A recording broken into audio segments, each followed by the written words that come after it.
I'm Carol Cohn, and welcome to Purpose 360, the podcast that unlocks the power of purpose to ignite business and social impact. Have you ever felt like you were on a roll? Time slows, and you see everything clearly. You instinctively know what to do and have the profound feeling that you're on the right path. This is what leadership coach Hortense le Gentil calls alignment, the congruence of who you are with what you do. Today on Purpose 360, we're going to host a different kind of conversation. Hortense le Gentil, who has been called by Marshall Goldsmith one of the top business coaches around the globe, we're going to talk about her new book, Aligned, Connecting Your True Self with the Leader You're Meant to Be. Here are some quotes from the book, because this is a fascinating conversation. Aligned leadership comes not only from the congruence of who you are, with what you feel and what you think, but also with what you say and what you do in your relationship with others. We're going to learn from Hortense counterintuitive ways that leaders can tap into their power, their personal power, their energy, their joy, their innovation by pausing, by reflecting, by taking a bit of a stop in the action to truly connect with their personal purpose so that they as leaders can unleash and unlock the purpose of their organization and their colleagues.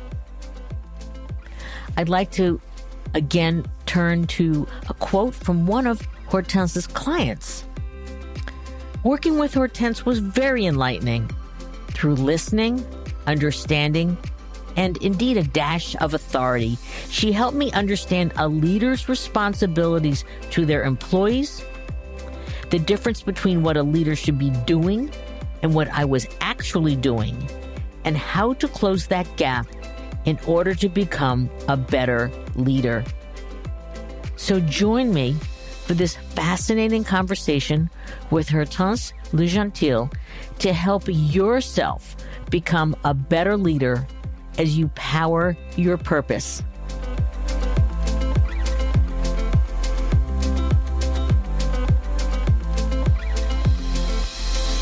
Welcome to the show, Hortense. Thank you. Thank you for having me, Carol. I'm thrilled.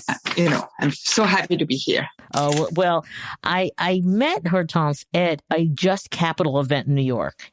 And I was so intrigued by her background that I just asked her, could she be in the show? And she was great. She said, absolutely. So here we are. So for our listeners, Hortense, just talk a little bit about your background and how did you become this preeminent leadership coach? So I was born and raised in France, both in Paris and at the countryside, surrounded by horses at the countryside. And it was my first passion and my first alignment.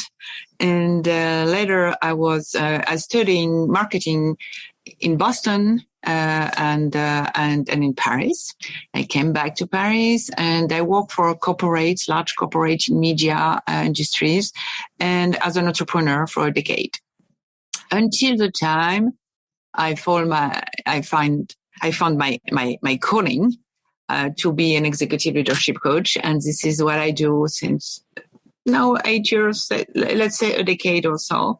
And I'm, dedicate my life, to try to help CEO and senior executive to close the gap between who they are and who they want to be, and to go in this journey from hero leader to human leader, as I like to say. And I'm in New York. And you're in New York now. So I have to say for our listeners that Hortense and we absolutely bonded over horses, because when I read her book, Aligned, and she introduced it and said she's going to talk about her horse jumping career and many of the lessons that she used. And then I said, well, I've done that, much lower height. So Oh, she's shaking her head if you could see her. But there's a lot to learn from jumping a 1,200 pound animal. So it's a great book, Aligned. And she's going to talk a lot about Aligned. And so can you talk at a high level, Hortense, about why leadership has changed so much? What has caused it to change? And we'll start there. It's COVID. It's, the crisis, the multiple crises that we have. And so everything changed. The world changed. Nobody is the same. If you take 2 years ago, 3 years ago now, no, 2 years ago, we are lost in the time. So 2 years ago, and now people are not the same. We are not the same. We went through a lot of things. And we are now in the middle of an uncertainty. So we had a social crisis or a political crisis. So now we have a economic crisis. We have a war. There is always something new coming. And that is pretty new. And so people moved in their mindset from, who they were before to who they want to be, in fact. And I think that people realize that during COVID. And they understand, and because in 1 minute they realize, okay, we can die tomorrow. Tomorrow everything can be over. And I think that for most of them, and to me, this is why there is a great resignation, because this is because of that, because people reflected, discovered new things. For example, they discover, oh my gosh, I don't see my children growing. I'm always on the road or whatever it is. But a lot of people, I think, came back to their priorities. What are my priorities? And of course, as a leader, you have to face all that. You have to face the mental health. You have to face, how to reinvent the workplace, and how to lead all those persons, because people now they want more than ever. It was already true before, but I think now it's not. It's more than a movement. We have to do it, and we are in a hurry to do it. People are looking for meaning. Why should I work, and why should I work in your company? And they want to be respected, and they don't want to come back with no reason and just for money. So they're looking for more than that. So as a leader, we have to reinvent ourselves. And reinvention is just wonderful. And let us pivot to your book, Aligned. I know this is a labor of love for you.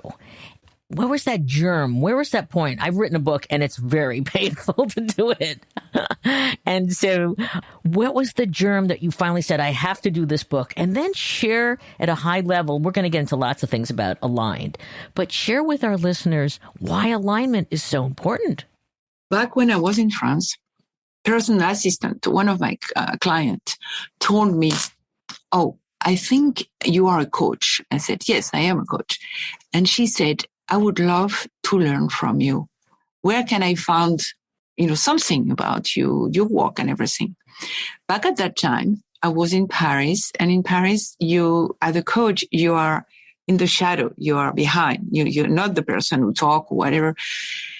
And I was so ashamed, Carol, to say that I don't have anything. I don't have anything. I didn't even have a website. And from that moment, I realized if I want to help people, and I wanted to help people because I think it's my mission. If I want to help people, I have to write a book. And because I cannot coach everyone, so to be able to help as much as people as I can. So this is why I wrote Aligned. And for our listeners, I want to say it's Aligned, connecting your true self with the leader you're meant to be. And I think that's a wonderful title and a subhead, because it really forecasts what this book is going to give to you. But the book isn't just reading the book. There's a lot of activities, if I can call them that, reflections, you call them, in the book. And so I tried to say, okay, this weekend I'm going to read it. And I realized, oh my God, it's going to take me quite some time. I have to pause and reflect. let's just ask the question, what does it mean to be aligned as a leader, and why is that important? So align is really being the best version of yourself and is really connected with your driver, who you are, your values. And why it's so important, it's because in this time of uncertainty, it's your true north. And we were talking about a horse before. So, even if we don't surf, it's really, when you're aligned, it's really when the sensation to be in the zone, in the groove. And for the surfer is, taking, the perfect, catching the perfect waves and be there, be free, be well. And you feel like, oh, everything go your way and everything is easy and makes sense, and same for horses. We were talking about horses. When you prepare for your jump and your horse and you're doing the perfect jump. Oh my God, that it's how flying. It's flying. It's amazing. Yeah, it's flying. It's okay. It's everything. It's a power. It's everything. And this is what you feel when you're aligned. You feel much more power, much more, but your own power, the good power. So much more power, much more energy, much more joy, and you are so well that you can see much better. So your vision is much better, and you can be there for others, and you can see things that you cannot when you're not aligned, because you are always fighting when you're not aligned. This is what I call to be aligned. And why is, and today it's your true north, as a leader. Captain of this boat, and you have to have the vision, and how having this vision by being aligned. It's interesting, your personal purpose, which then you can guide and create or drive the organization's purpose, and then tie it to the purpose of your colleagues within the organization. And I love the fact that you found your purpose. I found my purpose about 40 years ago. You found your purpose more recently. But it is, to your point, when you understand it and it becomes your true north, it gives you that energy and that momentum to move forward and to bring others along to their personal power as well. Let's talk about, we're not going to talk about every chapter in the book, but I know that you have some favorites as you unfold what it means to be aligned. So let's just talk about, what are the 2 or 3 most important things that an individual needs to find their alignment? When you think about leadership and CEOs and senior executive, they're all very busy. And I think that the first things to do, in fact, it's, you don't think about it. It's not the first thought, but it's to stop, to reflect, and to take that time to reflect on your priorities, your drivers, your values, and how you want to be remembered as a leader. And taking this time, it's very important. Very important because, again, it's you're going to find your true north. When you cannot go outside, you go inside, and inside, it's you're going to find everything. So I think that the first thing is to realize that why I am running so fast. You can stop. But when I say stop, of course, it's not like, okay, I don't do anything during one day. No, but just take time for you, because you need to take care of yourself, by the way, because, and you need support, because we cannot do it by ourselves. And so let's just talk about the pause, because I am sure when you are talking to these high-powered, charging forward leaders, they're going like, no way, I can't pause. And you do have some suggestions in the book how to do that. So what are they? Make a routine. And really, it doesn't take a lot of time. So make a routine, and every morning, for example, for 10 minutes in a day, it's nothing, right? 10 minutes in a day, and think about that. Think about, what is important, reflect on the day, reflect if what you did, your decision or whatever it is, feel, like it's aligned with your values, what you want to do, and feel your emotion, how you're feeling. And during the day, what you can do is refuel. And how do you refuel is by being at the present moment. So you can say meditation, whatever, but meditation is what? It's just being at the present moment. So we are talking together, Carol, and being at the present moment is I am here. I'm not thinking, in 5 minutes I have to do that. Yesterday I did that and I have to, no, just being here. And how you can do that? I have one of my clients who is doing great, doing that. He's listening to music. So he take a special music. He put the music on his ears. He sits by the window and he allows himself, for 3 minutes, a song is what, 3 minutes, 4 minutes, 5 minutes maximum, for 5 minutes to just listening to the music, listening to the words. Because if you listen to the words of a song, you are at the present moment. And try it. You will see it works. You refuel because you make a break. It's a break. It's like you have some oxygen in your brain was coming. So, and you feel much better. And just after that, you will see, you will take better decision. You will be better, and try it and do it as much as you can, but try it at least once to see what's up. And so I'm curious again with these hard charging clients of yours, how difficult is it to get them to break their routine and take this pause? At the beginning, it's not, as you say, they are a little skeptic. But when they try it, because after, what is coaching about? Coaching it's about trust. Then one point, if you are already in a coaching relationship of coaching with a client, it's all about trust. So we're here to help. So you can try. And if you try, maybe the first time you're not going to understand, but I'm not sure that you're not going to understand because it's, being at the present moment, you can feel it very, very, very fast. And again, I don't ask for 1 hour, leave the office and do whatever you want for 1 hour. Yes, you could do that, but this is not what we are talking about. We are talking about something very simple, and each person has to find his own way. Because for one of my clients did that. For another one, he has a picture. He has a picture of the ocean because he just loves surfing. So on the computer, so he looks at that for 1 minute, 2 minutes, and he feel better. And he told me, it's great, it works. Another one made a video, 1.5 minute video with her kids. Children and whatever. So when she knew to refuel, she just look at the video for 1.5 minutes.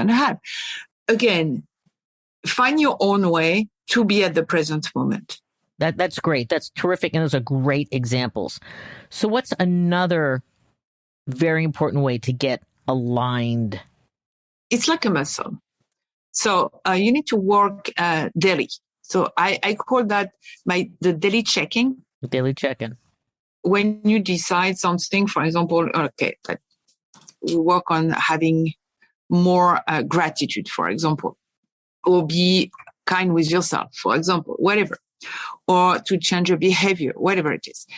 It's really, because it's all about connection in the brain. So if you change the connection in the brain, you have to work on it because it's a new muscle. So if you don't work with that, it's exactly like your arm. So you have an arm work very well, but the other one, it doesn't know how to work. So if one day you begin to work with this arm, you have to continue every day and to do it every day, to make this arm be strong, as strong as the other one. So this is really that. And so every day, what I recommend is to write somewhere on your cell, for example, on your cell phone, on your note, and look at, the question or decision that you made, like, okay, did I do my best to to be, grateful, for example?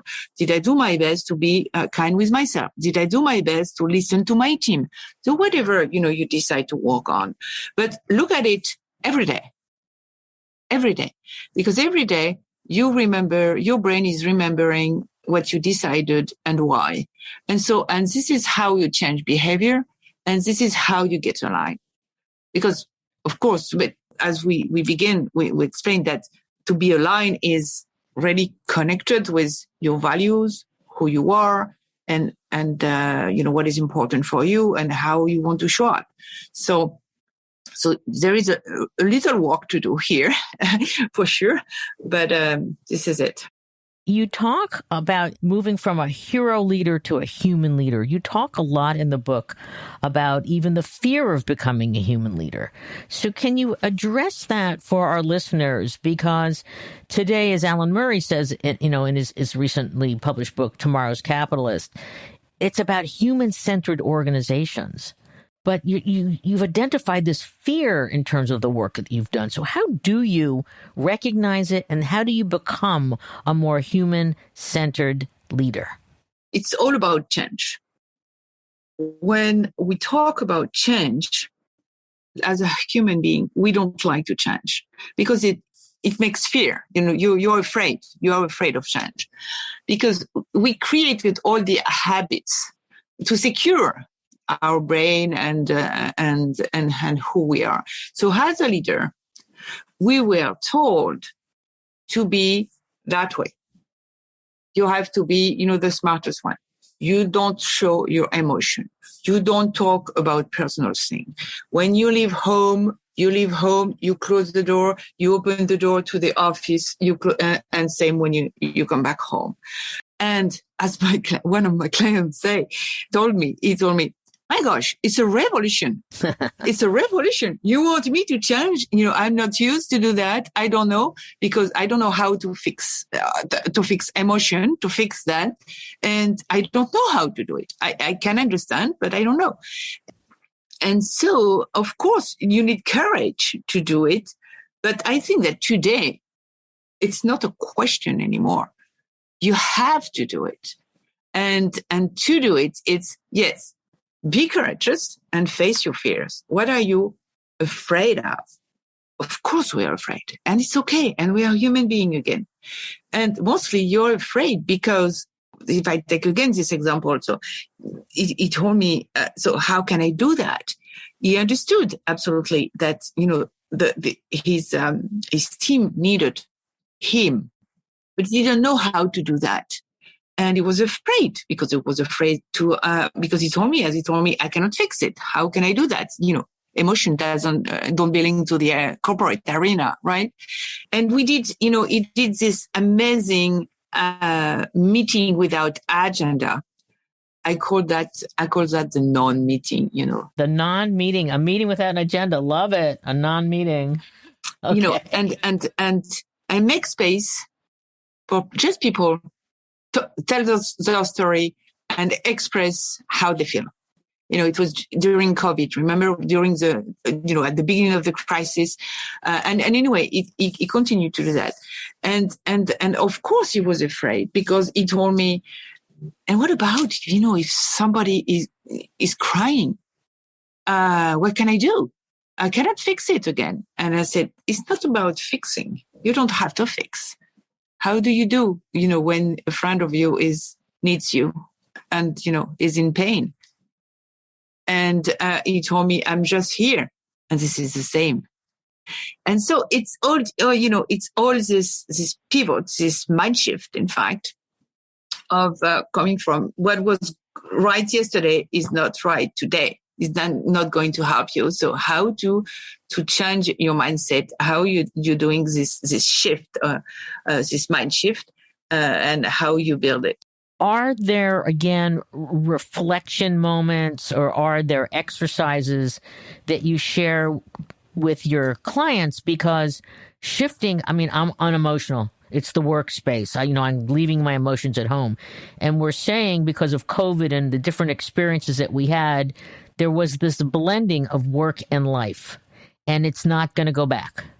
And so do you have like one or two favorite things that you're working on with your clients to allow them to start learning to use their emotions? The first thing, I'm going to give you an example. It's not about emotion, but I'm going to give you an example because it's important. You have to understand what holds you back. So the mind trap. For example, so I have one of my clients.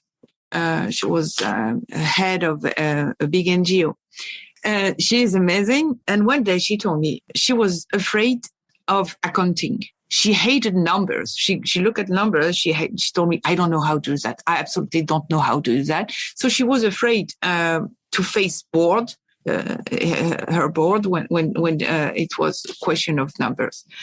And okay, so we try to find where it's coming from. Carol, can you imagine? She told me, in fact, she's coming from a family of mathematicians. So they are very big in mathematics, engineers and everything, And she was good, but much better than me in math, but not a mathematician. So at home, everybody told her, oh, you don't know anything about math. You're not good. And in fact, she took that in her mindset and she connected that with the fact that, okay, so I don't even try. I'm not good at it. And just realizing it and asking, the question, do you think it's true? No, maybe it's not true. So it doesn't help you anymore. And she changed, this connection, change everything. She gave you, this freedom. And same with your emotion. Emotion is all about feeling. So again, we were talking about the fact that you have time to reflect or to be at the present moment. If you want to feel and be empathetic, you have to stop to feel. Think about it. Oh, what do I feel? What is my emotion? Happy, excited, nervous, anxiety, and things like that. And this is how you learn it. And you just asking yourself the question, oh, how I feel now? I feel a little nervous because I'm talking with Carol. I love that. Okay. So you're talking about mind traps for an individual. Now, when you've taught a leader to recognize them, how does the leader then cascade that down his team? So he's beginning, because it's an unleashing exercise. It's unleashing potential. So do you either coach your leaders, or are there 2 or 3 things that a leader can do with their teams to begin to break up these mind traps and unleash potential? The first thing is I tell them to do what we do together. So I can help them, of course, but to do it. But the first thing is to listen. So if you want to do the same with your team, if you want to identify mind trap or help them, you have to listen to them, what they have to say. What are their fears? I used to say, could you share your best moment and your worst moment? For example, during pandemic. And just asking this question, make people, talk. And you can see, you can hear what you have to hear. And if at one moment, because you are not involved, it's not you who is talking. So you can receive as a leader or as a coach, you can receive what the person is telling, and you can feel and give back and say, "Oh, are you sure?" So you told me that you're very sad, and you told me that you cannot do that and that. How can I help you? How can we help you? And the fact that just to be heard, to give this space, you have to have a safe place. It's not a place to judge. So, so it's really very, very important. So as a leader, first think about it. Can I, make a space without judgment? Just to be here. Like a friend would be maybe with other, and give the voice to your teams. And you will see, that you can guide them, help them to see where they could be trapped or stuck, and how you can help them. And maybe you cannot, and that's okay. But maybe, inside the company, you can have a special person or, special guidance to help them. But if you don't listen, you will never know how to do it. And it's really through stories that you can make them, be aligned with yourself and, at least to find the mind trap and to do the mind shift. The mind trap and the mind shift. One of the methods that you say to do that is to listen to your intuition. And you say that intuition is very powerful. Can you elaborate on that? It's a very important part of the book. Albert Einstein, used to say that we have a sacred gift. It's the right brain that we completely forgot. And, okay. And the other one is, a faithful servant. Mm-hmm. So the left brain is a faithful servant. When you think about it, oh my God, this is so true. So left brain is, the one that you need, of course, for language, to talk, whatever, and to learn. It's based on what you know. So what we know. So it's good for education and everything. And of course, our leaders are very smart, so the left brain is very used to work. This is not a problem. But the right brain, it's all about emotion, again, intuition, and it's there that you're going to find the answer. It's, it's really there that you can innovate, grow, have new ideas. And this intuition is really this moment, I'm sure you had, where you say, oh, you didn't think about it and you have an idea. Just like Einstein had, this idea. Oh my God. Oh, I know. Okay, so I have the answer. And this is all about intuition. And we have to learn how to connect with this intuition, especially if you want to be a human leader, because it's all about also emotion. And again, how do you listen to intuition? You have to stop for a while. I mean, even if it's 5 minutes, like we said before, but listening to this intuition, what this little voice is telling you, make space for innovation, for ideas, for, everything. We need it.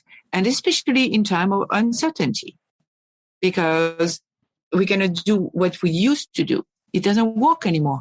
It changes every day. So it's not you as a leader who has all the answer, because you don't. And that's okay. And that's okay, right? But we don't. We didn't know that, a crisis is going to come, a war, inflation, whatever it is. So we have to be agile and to react to that. So as you said, going from the hero and all-knowing to being human. And I listeners, there's these, it sounds simple, but it's pause, it's reflect, it's listen, it's not being all-knowing, it's being human. I love those threads that come through again and again and again. So today, this is a shift per se for a CEO and leadership team in terms of how they lead and then how it impacts and influences culture. So what are you seeing? You're talking to a lot of your very senior level clients. You do a lot of writings. How is this being more human impacting corporate cultures today? I think it changed everything, because we move from we used to do to let's try new things together. I like to say that it gives you have to give you as a leader and to give others the right to fail. The right to fail. And so do you see, some organizations and more every day are becoming purposeful full, that they understand their purpose. And, Mars, for example, the world we want tomorrow is how we do business today, which I love their purpose. I mean, it really helps them to make decisions. Or Unilever's previous purpose, making sustainable living commonplace. Are the leaders in those organizations that have begun the transformation, they know why they exist? Is it a different kind of leadership, or are they just a better human leader? Or are they a more human leader? I think this is a base. This is the base. This is your alignment. So again, okay, it gives you alignment. Because again, so what we are talking about is, at the beginning we're talking about go inside. So to be aligned, your values, your what we said, our values, your why, and so now that you are yourself aligned, okay, align yourself with the company. And make it happen. So, for example, if we take the example of Patagonia, we are in the business to save our home planet. Right. Yeah. It makes so much sense. And so when you wake up in the morning, it's you don't walk to work, or you don't go there, to sell clothes, outdoor clothes. You are on the business to save the world, the planet, to preserve those absolutely amazing place in the world that that makes sense for you. So your why. So it's your why as a person, as a CEO, with the why of the company, and you share that with everyone. And even say that the CEO of the company say that he's hiring only people who can fit, fit and understand, the why of the company. And it makes all the difference, because you again, when you wake up in the morning, you know why you're going to work, and it makes sense, meanings, purpose. And this is how magic happens. I love it. This is how magic happens. So aligned, your book is really for that. They're not for the Patagonias of the world. I mean, Yvon Chouinard knows why they exist.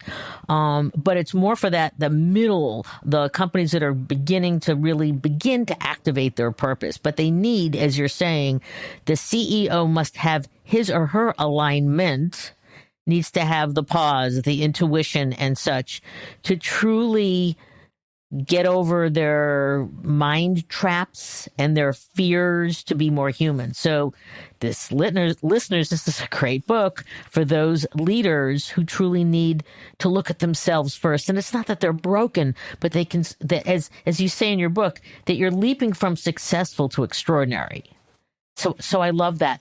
Let's talk a little bit about companies and leaders engaging in social issues, because the genie is out of the bottle, that with transparency and the internet and employees being so important to you, that leaders, when they especially become more human, they have to respond not to all issues, but they have to respond to the right issues. And so I asked you in our pre-call, are you giving any advice to CEOs about what issues are they engaging with, and how do they make the decision, I'm going to engage in this one, but I'm not going to engage on that one? It's not easy.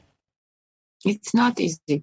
But very often they know, if you take, for example, George Floyd, it was obvious for all my clients that, they wanted to talk about it. So again, they begin by inside the company and talk, and again, make the space for people to express themselves and to talk about it, because we cannot avoid those subjects today. And when it's time or not time to speak up, this is a good question. I think same, my true north is always alignment. So if the purpose of your company is aligned with the subject, and you want to talk, I think you should, because your employees are waiting for that. But if it doesn't have anything to do with your purpose, I think you have less credibility to talk. And that can get you into trouble. Yes, for sure. Misalignment is not your book. It's about being aligned. You've mentioned Patagonia, and I'll put you a little bit on the spot, which is, who are the few? I mean, there are many CEOs that I know that you admire, but are there a few? And I know you can't mention your clients, so it's not your clients, but the ones that are just doing that are aligned with themselves and their businesses and their purpose. Who do you admire and why? Okay, as you say, there is many, but okay, let's pick three. Okay, I would say Satya Nadella, so CEO of Microsoft, John Donahoe, CEO of Nike, and Corey Berry, CEO of Best Buy. And why? Because those three are so human, so humble, so empathetic, that they are just human leader. And they show up as they are and as they learn, and they authorize everyone inside the company to be human, and it makes all the difference. Change everything, I think.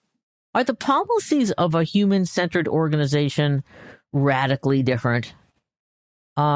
Is there more time off? Are there? I mean, I'm just curious because you're working with so many companies. And by the way, I love Satya Nadella. He is like, read his book. I mean, how he has really shifted Microsoft to be so human. But I'm just curious, do the policies change in companies that are more human-centered? More time to volunteer. I mean, I know, again, Microsoft, they donate their match. Oh my God. I think they have a match of $15,000 or $20,000 if you want to donate to a special NGO. But they also have a lot of hours to volunteer, as does Salesforce. But I'm just curious, as you've been coaching. I think it's really depending to the company and the CEO. But for sure, what change is the energy and the joy that you can see in it, and the innovation, the freedom. I would even say the freedom, because people that we see, they know what they want to do and they do what they love to do. And this is, and this is amazing. If I take, for example, if we take Best Buy and with Corey, and during pandemic, I'm going to share with you something. During pandemic, we were ordering, like everyone, new material, from our home to be able, microphone and whatever.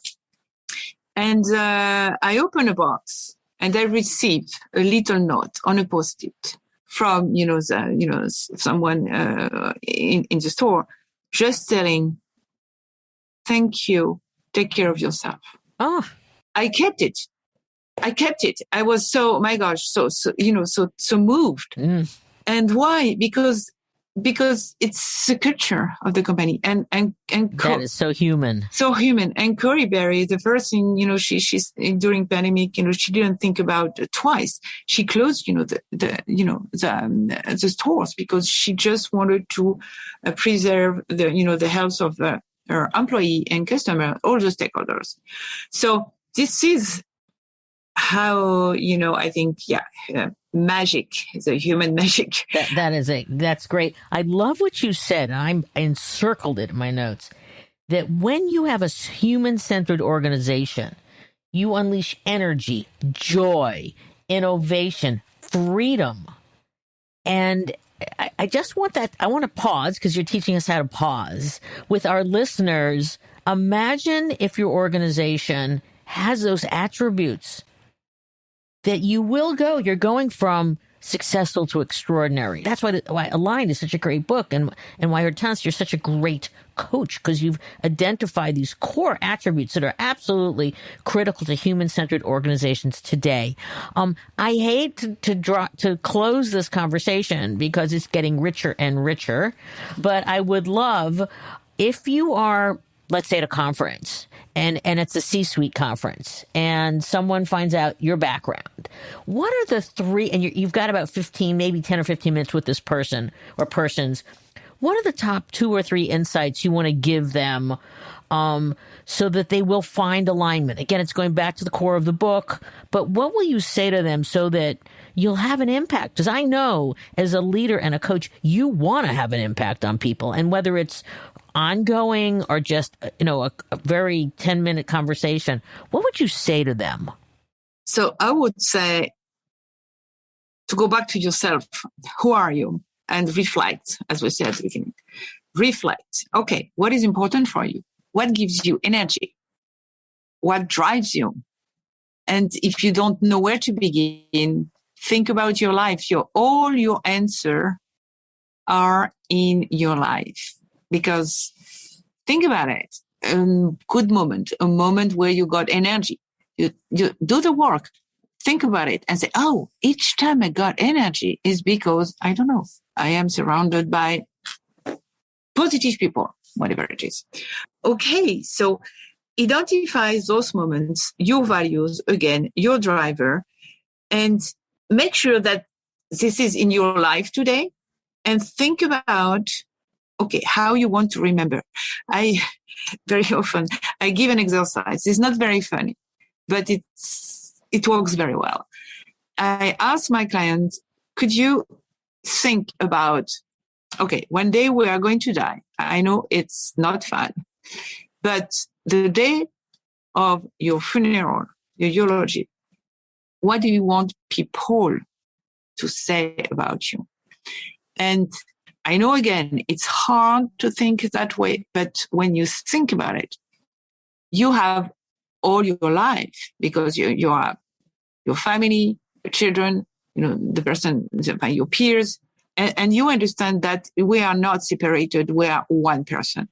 And if you do this exercise, I bet you will find what is important for you and how you want to be remembered, and stay with that. And it's your own alignment. It's who you are. Authorize yourself to be who you are. Who you are is great. It's your true north.